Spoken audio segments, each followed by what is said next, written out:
再多一個兒童感染甲型流感，正係喺深切治療部留醫，情況穩定。開學之後，當局已經錄得4宗兒童感染流感嘅嚴重個案。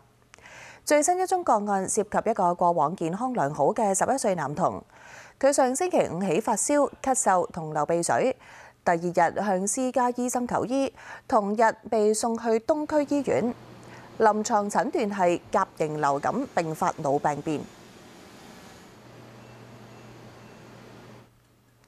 各位最新消息，天文台啱啱改發8號烈風或暴風信號。再提大家，天文台已經係改發8號烈風或暴風信號。即刻同記者梁永祥傾下啦。你而家喺杏花邨啦。8號信號咧啱啱就生效咗啦。你嗰邊情況係點樣呢？喺發出咗8號信號之後咧，杏花邨呢度咧風勢咧都唔算特別增強㗎。如果真係要形容嘅話咧，只可以話有少少涼爽。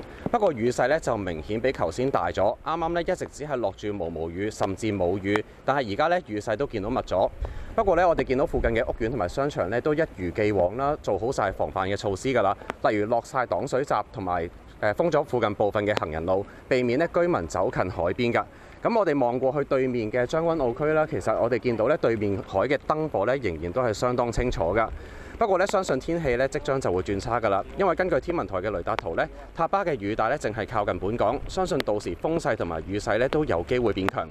另外，亦都提大家啦，喺8號信號期間呢，港鐵嘅列車將會維持正常嘅班次，直到夜晚收車。但係城巴、九巴呢就會喺大約2個鐘之後呢陸續暫停服務。未返屋企嘅市民呢就要留意交通啦。而天文台早前亦都預告啦，今次風暴襲港期間會同時出現天文大潮，低窪地區呢有機會出現水浸。至於水浸嘅情況有幾嚴重呢，就要視乎風暴潮最大嘅時間同埋天文大潮最高嘅時間會唔會重疊。現場嘅情況睇住咁多先將時間交翻俾新聞部。